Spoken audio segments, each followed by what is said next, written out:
que tinha um capital de 5 milhões de reais e tinha mais de 50 mil templos espalhados no mundo. E só um desse templo custava 300 milhões de reais. E ele comparou com um atleta também do nosso país, um dos mais bem-sucedidos do nosso país. E aquele atleta, durante a vida dele, ele está no final da carreira. Eu não vou falar o nome porque já é na internet, alguém quer casar com essa comigo, né? Aquele atleta que está no final da carreira, durante a sua vida acumulou 300 milhões. Tá, vamos lá. O líder espiritual tem 5 milhões, né? 20 vezes mais que ele, 20, e ele tem 600, né? Então é muito mais que isso, né? Tá, agora eu te pergunto, eu particularmente, eu gosto do entretenimento que o esporte me proporciona. Mas você já viu alguém dar um drible e alguém ser curado? Alguém já viu a tua vida ser liberta por quando alguém faz um gol? Tá, então aquele atleta, ele foi bem pago, porque ele tem muito mais dinheiro do que pessoas comuns, ele não faz nada pela sociedade. Ele foi pago pelo mundo, porque o mundo exalta seu líder. E aquele líder foi recompensado por Deus, porque se ele tinha 50 mil templos, cada templo está cheio de gente, e cada gente que estava lá foi liberto. Então essa é a vontade de Deus. A cadeia chamada miséria nunca mais da igreja aliança. Vai para lá, diabo, para lá não. Oh, glória! Se você quer, irá acontecer. Primeiro se prega. Hoje o irmão estava dizendo isso, não é que eu caí na cerâmica. Eu digo, eu avisei. Muito longe, você disse, a cerâmica nós estávamos na lama. Quem vinha aqui no tempo da lama? Quem era que vinha? E eu brincava e dizia, irmão, cuidado para não escorregar a cerâmica. Porque eu tinha entendido, eu entendo o evangelho. O evangelho é assim. Antes de Jesus nascer, alguém disse, ei, vai nascer um menino. E esse menino vai ser Deus, e esse menino vai fazer milagre, e esse menino vai ressuscitar os mortos, e esse menino salvará o mundo. Que esse menino, Jesus, depois alguém disse, ele nascerá de uma virgem. O que aconteceu? Ele nasceu de uma virgem. E disse, e ele nascerá de Belém. O que aconteceu? Ele não nasceu em Nazaré, ele nasceu onde? Em Belém, porque as palavras disseram. Tu quer ser rico? Tu quer ser rico? Se quer ser rico, levanta a mão. Tu quer ser um instrumento dessa vida para abençoar a obra de Deus? Se tu crê, passa o céu e a terra, mas aquilo que tu crê vai se cumprir, porque esse cativeiro vai ser quebrado em nome de Jesus. Mas rapaz, Deus nunca pediu para nós estudar, só mandou crer. Crer e verás a glória de Deus. Ó, ontem nós pregamos aonde está registrado, no capítulo 4 de Efésios, verso 8. Só lembrando, para você lembrar, você que não estava aqui, lá está escrito assim: e Jesus levou cativo o cativeiro e deu nós aos homens. Tá, estou quase entendendo, bicho. Jó estava preso no cativeiro, e os dois cativeiros, um era o quê? Doença, e o outro era o quê? Pobreza. Vai lá. Um cativeiro de Jó era? E o outro era? Um cativeiro de Jó era? E o outro? Então, está escrito que Jesus levou esses dois cativeiros. Ele amarrou, ele paralisou, ele levou cativo o cativeiro. Você está entendendo? Estou aqui para ensinar. Você está entendendo? Raciocínio. Jó estava no cativeiro, e o cativeiro dele significava doença. Ele estava com a lepra maligna do pé à cabeça, né? E o outro era que ele tinha perdido os bens. Então Deus chegou, estourou o cativeiro, quebrou o cativeiro e devolveu para ele a saúde e devolveu a prosperidade. Tá. Aí Jesus disse que ele levou cativo o cativeiro, se referindo a essas duas coisas, e ainda fez algo mais. O que foi isso? Deu dons aos homens. Você sabe o que está dizendo? Capacitou o homem. Capacitou o quê? Nós lemos também, escute, toda ferramenta preparada contra ti em juízo tu has, toda ferramenta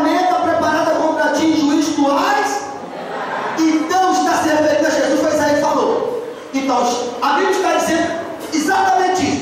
Jesus está dizendo, Isaías está dizendo, que Jesus ia levar o nosso cativeiro, ferramenta preparada contra nós, e ia diante de Deus. Por quê?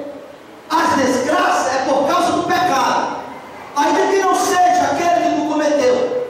A Bíblia diz: por um só homem entrou o pecado na terra, e o pecado se estendeu a todos. Então a pobreza é uma das penalidades do pecado, as doenças e todas as desgraças. Tá? Então Jesus chamou a maldição de todo mundo e trouxe para si. Ele trouxe a maldição e as consequências. E o que é que ele fez? Ele foi diante do juiz, ele foi no tribunal. Ele pegou e cravou na cruz. Lembrando, essa era e é o plano de Deus. O plano do diabo era amarrar numa cruz com um prego, com um prego aqui nos pés, um prego aqui nas mãos e outro prego aqui, né? E todos nós sabemos que ele ficou 3 dias na cruz, por isso 3 dias de propósito, e ele morreu na cruz. A ideia do diabo era paralisar, amarrar aquele que veio para salvar o mundo, com uma tentativa de manipular, de anular o plano de Deus. Jesus só veio para que nós tivéssemos o quê? Vida e vida com abundância. Jesus era o Salvador. Então, quando o diabo prendeu, estava prendendo a nossa salvação, estava paralisando o plano de Deus. Mas já entendeu? Entendeu o que, bispo? Bem sei eu, Deus, que ninguém frustra o teu plano. O que aconteceu? Aquele Jesus que foi pregado aqui, a cruz segurou ele 3 dias, a morte prendeu ele desceu ao inferno, mas está escrito na Bíblia que o Espírito de Deus, Espírito é a palavra. Jesus diz: a minha palavra é Espírito de vida. Se essa palavra é a verdade, o Evangelho é Espírito de Deus. Então o Espírito de Deus entrou lá onde ele estava, pegou ele que estava morto e ressuscitou, e fez ele voltar para o lugar de honra, acima de todo o principado. Que principado é esse, bispo? Exatamente os principados que prendia Jó, o principado que prendia Lázaro, o principado chamado morte, o principado chamado miséria, o principado chamado doença. Está escrito, ele despojou esses principados. Ele disse: eu sou o Senhor e eu vim para dar vida, e ninguém impede. A única maneira de tu não ter vida é se tu não estiver em Cristo. Se tu estiver em Cristo, você já tem vida e vida com abundância. Isso é essa ação de Paulo. Ô irmão, entenda. Eu acredito, não quero ser arrogante não.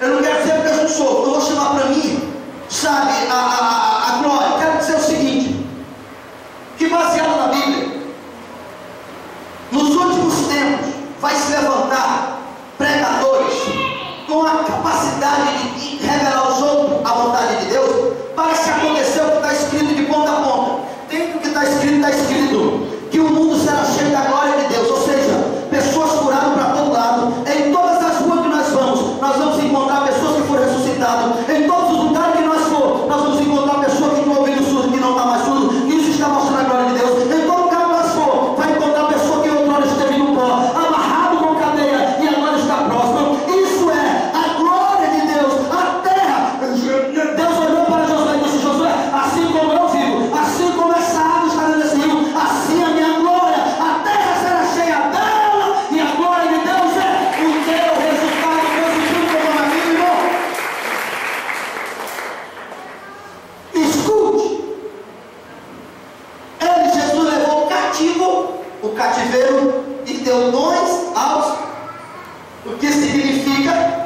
Jesus tirou o domínio que o mal tinha sobre nós e disse: agora as coisas vão inverter. Como Jesus? Estou conseguindo entender. Sabe não? Eu vou lá para a direita de Deus. É só dar uma olhadinha para cá, tem anjo para todo lado. Para cá tem anjo para todo lado.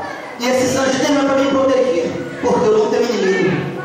Esses anjos tudinho é para você ser protegido, porque está escrito: e Deus acampa o anjo ao lado daquele que teme, para não tropeçar. Ou seja, olha, eu dei autoridade para você. Seja ousado, acredite e determine, porque eu habilitei vocês, e eu estou aqui no céu para fazer cumprir, porque eu levei cativo o cativeiro e dei mãos aos homens. O Espírito Santo usando Paulo nisso, a ponto de nenhum dom nos faltar.